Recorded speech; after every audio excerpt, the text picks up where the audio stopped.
ലുഖ്മാൻ ഹക്കീം ദാവൂദിന് കൊടുത്ത ഉപദേശം നിനക്ക് അയ്യകൂന ഹിർസുക അല ദുനിയ ബിഖദ്രി മഖാമിക ഫീഹാ വഅയ്യകൂന അമലക ലില്ലാഹിറ ബിഖദ്രി മഖാമിക ഫീഹാ വഅയ്യകൂന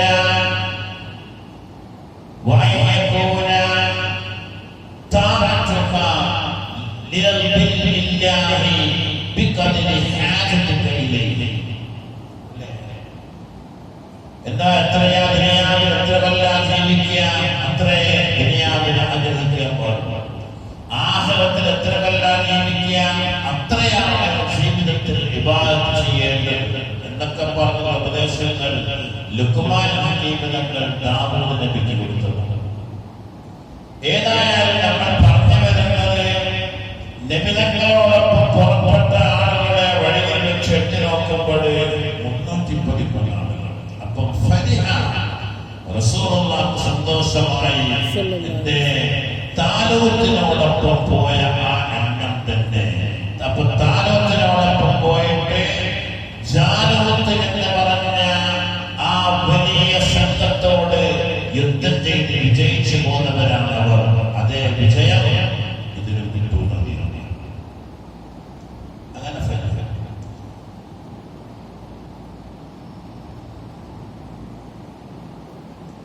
وخرجت الأنصار ولم تكن قبل ذلك خرجت معه. ഹബീബായ മുത്തനബി മക്കയിൽ നിന്ന് മദീനയിലേക്ക് പോയി. കുറഞ്ഞ മാസങ്ങളിൽ, ഒരു വർഷം 6 മാസം കഴിയുമ്പോഴാണല്ലോ ബദർ യുദ്ധം. ഇന്നേ വരെ അൻസാരികൾ നബിയോടൊപ്പം ഒരു യുദ്ധത്തിന് പോയിട്ടില്ല, ഒരു യാത്ര ചെയ്തിട്ടില്ല. അതുകൊണ്ട് തന്നെ കേട്ട അൻസാരികളെല്ലാം നബി തങ്ങളോടൊപ്പം പുറപ്പെട്ടു. അവരാണെങ്കിലോ അവർക്കുള്ള സംഘത്തിന്റെ അൻസാരികൾ മാത്രമായി യുദ്ധത്തിൽ 207 പേരുണ്ടായിരുന്നു. 207 ആളും അൻസാരികൾ. പിന്നെ 313 വേണ്ടത് 106 ആളാണ് വേണ്ടത്. അതാണ് മുഹാജിരീൻ. വസായിറുഹും മിനൽ മുഹാജിരീൻ. ബാക്കിയുള്ള 106 ആളുകൾ മുഹാജിരീങ്ങളായിരുന്നു. ഈ 313 സഹാബത്തിന്റെ കൂടെയുള്ളത് 70 ഒട്ടകങ്ങളാണ്, 5 കുതിരകളാണ്. ഖുറൈശികളോടൊപ്പമുള്ളതോ 100 കുതിരകളാണ്, 700 ഒട്ടകങ്ങളാണ്.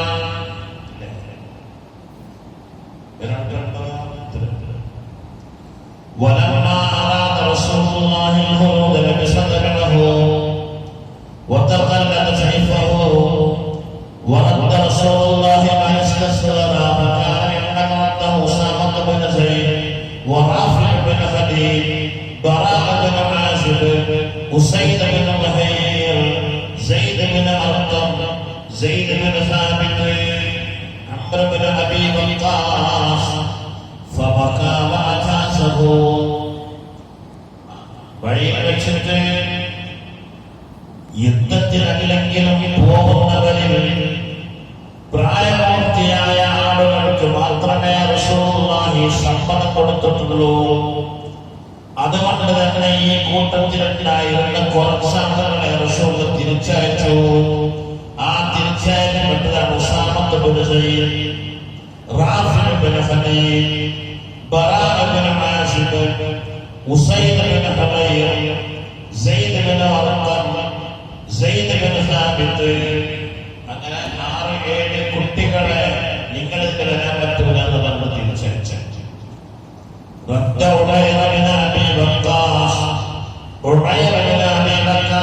തിരിച്ചയച്ചപ്പോൾ പൊട്ടിക്കരഞ്ഞു.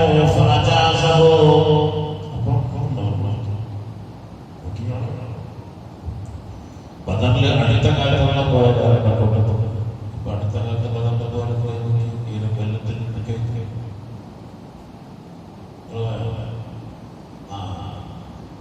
ബദറിന്റെ രണാങ്കണത്തിന്റെ അപ്പുറം റോഡിന്റെ ഈ സൈഡിൽ കണ്ടില്ലേ വലിയ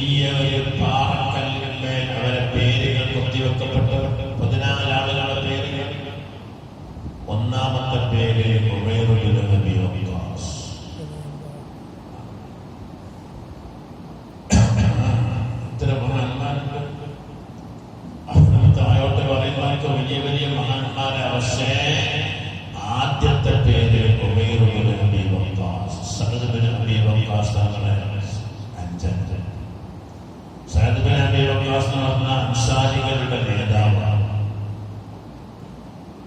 സഅദ് എന്ന ദേശത്തിനറിയാതെയാണ് യുദ്ധത്തിന് പോവാൻ നബിതങ്ങളുടെ അടുക്കൽ സമ്മതം ചോദിക്കാൻ പോയത്. ഉമൈർ എന്ന ചെറുപ്പക്കാരൻ പ്രായപൂർത്തിയായി തിരിച്ചയച്ച അവസരം. പക്ഷേ ഉമൈർ പൊട്ടിക്കരിക്കാൻ സമ്മതം കരച്ചിൽ കേട്ട് കൊടുത്തു. പോർക്കളത്തിൽ വീണ് കിടക്കുന്ന അനുജനെ കണ്ടപ്പോഴാണ് അനുജൻ യുദ്ധത്തിന് വന്നിരുന്നു എന്ന് സഹജവിലും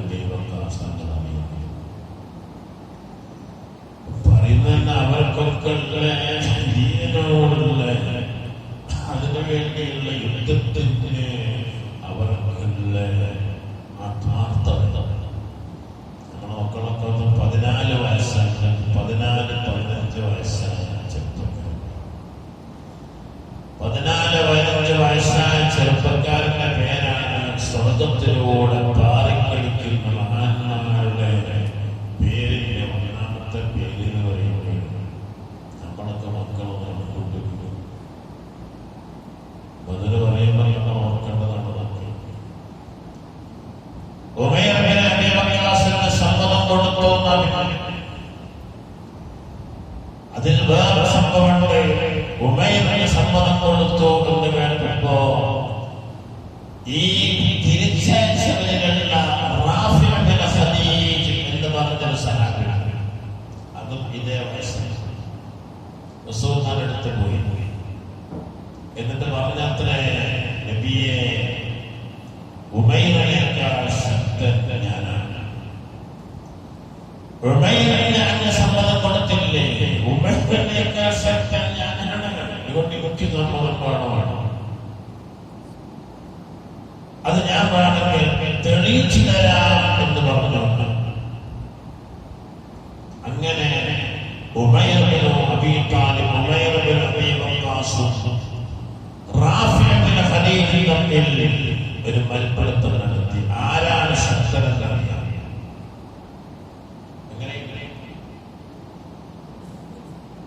അവരെ മൽപ്പിടുത്തം നടത്തിയിട്ട് Rafi bin Khadija Umair bin Abi വഖാസിനെ നിലത്ത് വീഴ്ത്തി മുകളിൽ കയറി ഇരുന്നിട്ട് പറഞ്ഞു, അന റാഫി യാ റസൂലല്ലാഹ്, ഇപ്പൊ ഞാനാണ് മുകളിൽ. റാഫി ഉയർത്തുന്നത് ഇപ്പൊ ഞാനാ മുകളിൽ. അതിന്റെ പേര് റാഫി ബിൻ ഖദീജ സമ്മതം കൊടുത്തിരുന്നു എന്ന് ചിന്തിച്ചു.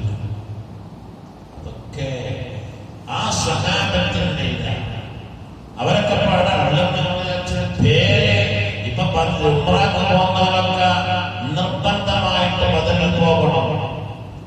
കാരണം അവിടെ പോകുന്നതിന് ഒരു തടസ്സമില്ല, ഒരു തടസ്സമില്ല. ഇപ്പോ സൗദി സർക്കാരിന്റെ ഏറ്റവും വലിയ പ്രവർത്തനങ്ങളിൽപ്പെട്ടതാണ് പണ്ട് കാലത്തുള്ള എല്ലാ ചരിത്ര സംഭവങ്ങളും തുറന്നു വെച്ച് അതൊക്കെ സന്ദർശിക്കാനും അവിടുന്നൊക്കെ ബർക്കത്തെടുക്കാനുള്ള എല്ലാ സംവിധാനങ്ങളും സൗദി സർക്കാർ ചെയ്തിട്ടുണ്ട്. ബദറിലൊക്കെ ആർക്ക് വേണമെങ്കിലും പോകാം. അൽബഖറ വേണമെങ്കിലും കേൾക്കാം, യാസീൻ കേൾക്കാം, ഖുർആൻ മാത്രമാണ് കാണുന്നതിന് ഓതുന്നത് കേൾക്കാം. ഒരു തടസ്സമില്ല. ഒരു പോലീസുകാരൻ വരില്ല അവിടെ ഹജ്ജിന്റെ സീസണിൽ. ഏതാണ് ഉണ്ടാകാണെങ്കിൽ ഒരു പോലീസുകാരനെങ്കിലും അതിനെ തടയാണെങ്കിൽ അച്ഛനീസൻ എല്ലാ സ്ഥലങ്ങളും ഹബീബായ റസൂലുള്ളാഹിനെ വഫാത്താകുന്നതിന് മുമ്പ് ഇന്ന സ്ഥലങ്ങളിൽ കാലുകളിൽ നിന്ന് എന്റെ മയ്യത്ത് കുളിപ്പിക്കാൻ വെള്ളമെടുക്കണമെന്ന് പറഞ്ഞ ആ വെള്ളമെടുക്കുന്ന ആ കിണർ ഹബീബായ റസൂലുള്ളാഹി ബർക്കത്തിന് വേണ്ടി വെള്ളം കോരി കുടിച്ച് ആ കിണറിലേക്ക് തുപ്പിയിട്ട് ബർക്കത്തിന് വേണ്ടി ദുആ ചെയ്ത കിണർ അവിടുന്നൊക്കെ വെള്ളം കുടിക്കാനുള്ള സൗകര്യങ്ങൾ പോലും ഇന്ന് സൗദി സർക്കാർ ചെയ്തു വെച്ചിട്ടുണ്ട്. അവിടെ ഒരു ബോർഡിൽ എഴുതി വെച്ചിട്ടുണ്ട് എന്താണ് ഇന്നത്തെ കഥ.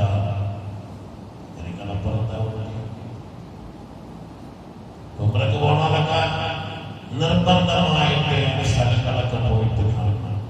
അല്ലാഹു തൗഫീഖ് ചെയ്യട്ടെ. അല്ലാഹു തൗഫീഖ് ചെയ്യട്ടെ.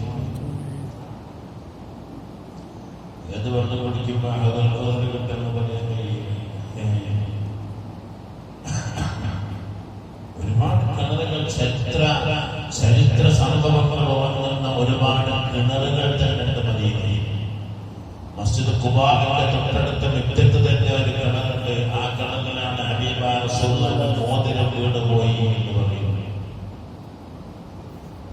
അതിന്റെ കുറച്ച് അപ്പുറത്തും കിണറുണ്ട്. മഹാനായ ഉസ്മാൻ ഇബ്നു അഫ്ഫാൻ തങ്ങൾ ദീനിന് വേണ്ടി സംഭാവന ചെയ്തു. അതിലൊക്കെ വെള്ളം കുടിച്ചാൽ സംസം വെള്ളം കുടിച്ചതുപോലുള്ള ഒരു അനുഭൂതിയാണ്. അതിനൊക്കെയുള്ള സൗകര്യങ്ങളുണ്ടാണ്. വെള്ളം കുടിക്കാനും കോരാനും മുഖം കഴുകാനും അപ്പോഴപ്പോഴും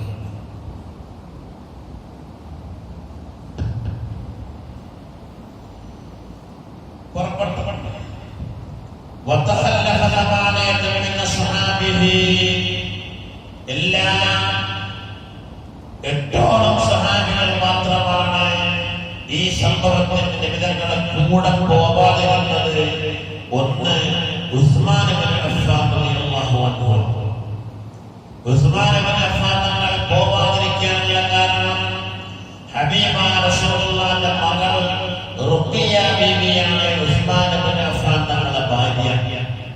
റുഖിയ ബീവി രോഗശയ്യയിൽ സക്കറാത്തുൽ മൗത്തിനെ വാങ്ങുന്ന സമയമാണ്. അതുകൊണ്ട് ഉസ്മാൻ തങ്ങൾ അതുകൊണ്ട് പക്ഷെ ബദരീങ്ങളെ പേരില് ഉസ്മാൻ ഇബ്നു അഫ്ഫാൻ തങ്ങളുടെ പേരില് അല്ലെ ബദരീങ്ങളെ പേര് വെച്ചില്ലേ بنبيك محمد وأبي بكر وعمر وعثمان وعلي وطلحة والزبير. عثمان بن عفان ഉസ്മാൻ ഇബ്നു അഫ്ഫാൻ തങ്ങൾക്ക് റസൂലുള്ളാഹി അതിനുള്ള അഫ്വ് കൊടുക്കുകയാണ്. ബദരീങ്ങളുടെ കൂട്ടത്തിൽ ഗണ്യം ചെയ്തു. തന്റെ റസൂലുള്ളാഹിന്റെ മകളായ തന്റെ ഭാര്യയായ റുഖിയ ബീവിയെ എന്ത് ചെയ്തു? രോഗമായതുകൊണ്ട് ശുശ്രൂഷയ്ക്ക് വേണ്ടി നിന്നതാണ്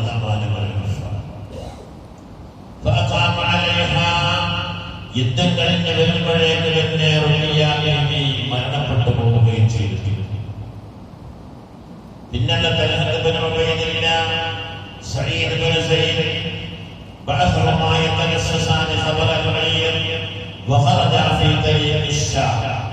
أبو أمامة بن ثعلبة أجمع الخروج إلى بدر. أمه مريمة فأمره بالمقام على أمه. പിന്നെ 8 ആളുകളാണ് യുദ്ധത്തിന് പോകുന്നത്. കാരണങ്ങളുണ്ട്. വക്കാലത്തിന്റെ വിനോദ സഹാബത്തിന്റെ കൂടെയുള്ളത് 70 ഒട്ടകങ്ങളാണ്. يتعاقبن في العيرة وكانت الخيل فرسين. ആകെ 2 കുതിരകളാണ്. فرسا لمقداد بن عمرو وفرسا لمرثد بن أبي مرثد. 2 സഹാബികൾ. وكان اللواء ബദർ യുദ്ധത്തിന് പോകുമ്പോൾ മുസ്ലിമീങ്ങളുടെ പതാകവാഹകൻ മഹാനായ മിസ്അബ് ബിൻ ഉമൈർ റളിയല്ലാഹു അൻഹുവിന്റെ മിസ്അബിന്റെ കയ്യിലാണ് ദീനിന്റെ പതാക. ഒരു പ്രഗത്ഭനായ സഹാബിയാണ്. കയ്യിൽ കൊടുക്കാൻ മാത്രം ദീനിന്റെ ചെങ്കോലേകാൻ ആ പതാക വഹിക്കാൻ പ്രാപ്തനായ മിസ്അബ് ബിൻ ഉമൈർ റളിയല്ലാഹു അൻഹു മക്കയിലുള്ള ഏറ്റവും വലിയ സമ്പന്നനായ ഒരു ചെറുപ്പക്കാരനാണ്. കോടീശ്വരൻ എന്ന പദം പറയല്ല. നഷ്ടമുണ്ടാകുമ്പോൾ പ്രഭുവാകുമെന്ന് പറയുമ്പോൾ കോടിയുണ്ടായാൽ അവൻ ഈശ്വരനാണ്. അതുകൊണ്ടാണ് നഷ്ടം പറയുന്നത് പ്രഭു എന്ന് പറയുന്നത്. പ്രഭു കോടിയാകുമ്പോൾ കോടി പ്രഭു എന്ന് പറയല്ല. എന്താ കോടീശ്വരൻ, അവൻ ഈശ്വരൻ. അങ്ങനെ കോടീശ്വരനാണ് മഹാനായ മിസ്അബ് ബിൻ ഉമൈർ.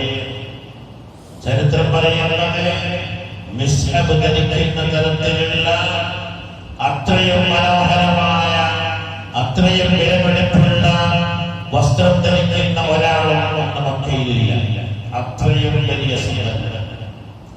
മിസ്അബ് വീട്ടിൽ നിന്ന് ഇറങ്ങിയിട്ട് ഒന്നങ്ങ് നടന്നാൽ അതിന്റെ പിന്നാലെ പലരും പോകുമായിരുന്നു. ആ ശരീരത്തിൽ പൊരുത്തിയ ആ സുഗന്ധം ദ്രവ്യം ഒന്ന് ആസ്വദിക്കാൻ വേണ്ടി അത്രയും വിലപിടിപ്പുള്ള മുന്തിയ തരം സുഗന്ധം പുരട്ടുന്ന സഹാബിയല്ല. അന്ന് ഇസ്ലാമിലേക്ക് വന്നിട്ടില്ല. മക്കയിൽ അദ്ദേഹത്തിന്റെ ആഡംബര ജീവിതം സുന്ദരികളായ പല പഠനങ്ങളും മുസ്ലിമിന്റെ പിന്നാലെ കൂടി നോക്കിയിട്ടുണ്ട്. അത്രയും ധീരൻ, അത്രയും സൗന്ദര്യമാണ് എല്ലടങ്ങിയ സഹാബിയ. പക്ഷേ റസൂലുള്ളാഹിന്റെ മുന്നിലേക്ക് ഇസ്ലാമിലേക്ക് വന്നു.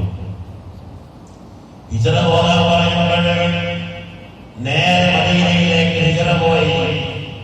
ഒരു തരി സമ്പത്ത് പോലും കയ്യിലെടുക്കാൻ കഴിയാതെയാണ് കോടീശ്വരനായ മുസ്അബ് ഇബ്നു ഉമൈർ ഒരൊറ്റ ഹിജ്റ കൊണ്ട് ഫുഖറാഇന്റെ ഏറ്റവും അടിയിലുള്ളവനായി മാറി എന്ന് പറയുമ്പോൾ ഒരു അന്നൊടുത്ത് കൊണ്ടുവന്നിരുന്ന തുണിയല്ലാതെ രണ്ടാമത് തുണി കൊടുക്കാൻ പോലും മുസ്അബിന്റെ കയ്യിലില്ലാതെ പോയി.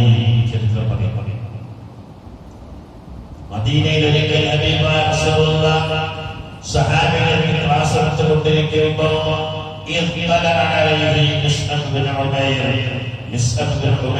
സഹാബി മദീന പള്ളിയിലേക്ക് കയറി വന്നു. ആ മുസ്അബ് ധരിച്ചത് ഒരു പുതപ്പിന്റെ കഷ്ണമാണ്. എങ്ങനത്തെ പുതപ്പ്? പല സ്ഥലത്തും അതിന്റെ ദ്വാരങ്ങളുണ്ടായിട്ട് മറ്റേതെങ്കിലും ശീലങ്ങളെ കൊണ്ട് തുന്നിപ്പിടിപ്പിച്ച് ധാരമടച്ച ഒരുപാട് കഷ്ണം വെച്ച ഒരു പുതപ്പിന്റെ കഷ്ണം ധരിച്ചുകൊണ്ടാണ് പള്ളിയിലേക്ക് വന്നത്.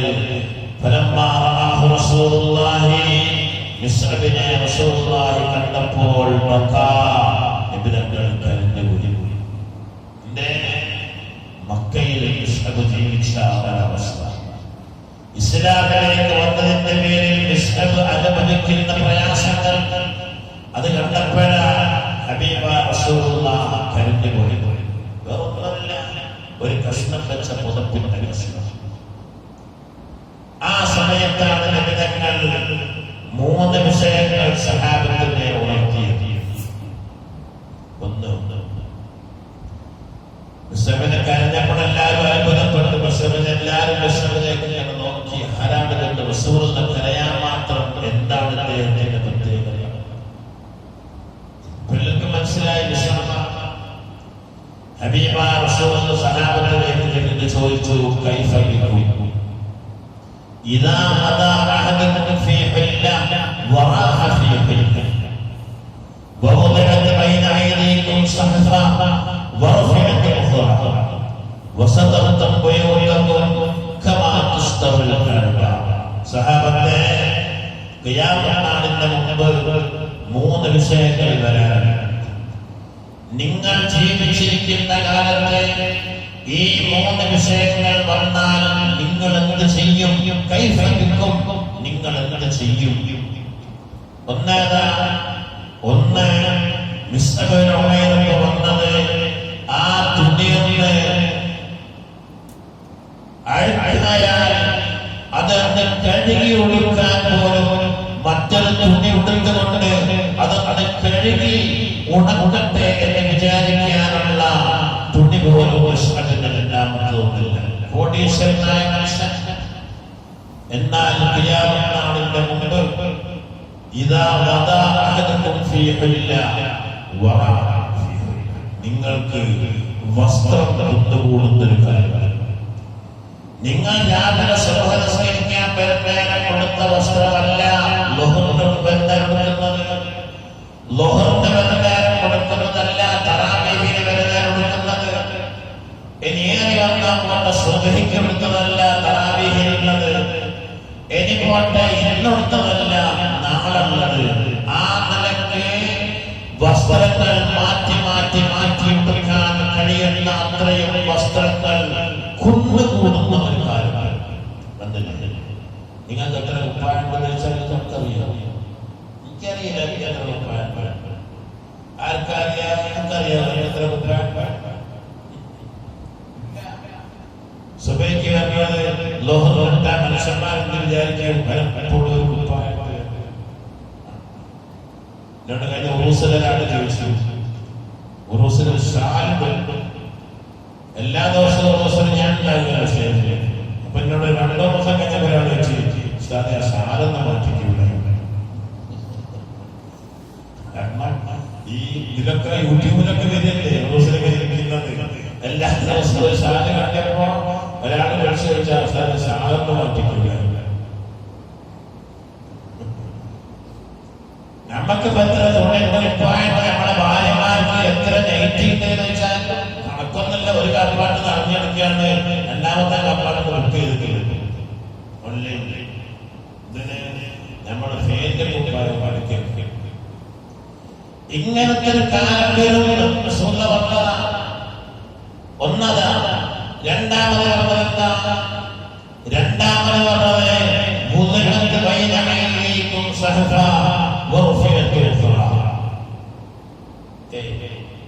മഹതിയായ ആയിഷ ബീവിയുടെ വീട്ടിലേക്ക് കയറി വരുന്നത് ഒരു ഉമ്മ. എന്തിന്? തന്റെ കൂടെയുള്ള 2 മക്കൾ എന്തെങ്കിലും ഒന്ന് ഭക്ഷിച്ചിട്ട് ദിവസങ്ങളായി ഭക്ഷണത്തിന് വേണ്ടി കരയുന്ന മക്കളെ ഇവിടെ പിടിച്ചു. ആ പെണ്ണ് വിചാരിച്ചു റസൂലുള്ളാഹിന്റെ വീടല്ലേ, നബി തങ്ങൾ ഏറ്റവും സ്നേഹിക്കുന്ന ഭാര്യയുടെ വീട്ടിൽ വല്ലതുമില്ലാതിരിക്കും. എന്നിട്ട് വന്നതാണ് ആയിഷ ബീവി പീഡനമായിട്ട് കരുതി എന്ത് കൊടുക്കും നോക്കാൻ. അവസാനം ഒരു ഈത്തപ്പഴപ്പെട്ടി വീട്ടിന്റെ ഉണ്ടെന്ന് മഹതിയായ ആയിഷ ബീവി കൊണ്ടു. ഈ പെണ്ണ് ഈത്തപ്പഴം 3 കഷ്ണങ്ങളാക്കി ഭാഗിച്ചു. ഒരു കഷ്ണം ഒരു കുഞ്ഞിനും, രണ്ടാമത്തെ കഷ്ണം മറ്റേ കുഞ്ഞിനും അവർക്ക് 2 കൊടുത്തു. മൂന്നാമത്തേത് എന്തെങ്കിലും ശവച്ചിട്ട് മാസങ്ങളായില്ലേ, ഒന്ന് ശവക്കാൻ വായിലേക്ക് ഉയർത്തിയപ്പോഴേക്കും 2 മക്കളും അവർക്ക് കിട്ടിയ കഷ്ടം വായിലിട്ട് വീണ്ടും ഉമ്മായിലേക്ക് കൈനീട്ടിയപ്പോഴും അത് മുറിച്ചു കൊടുത്തു.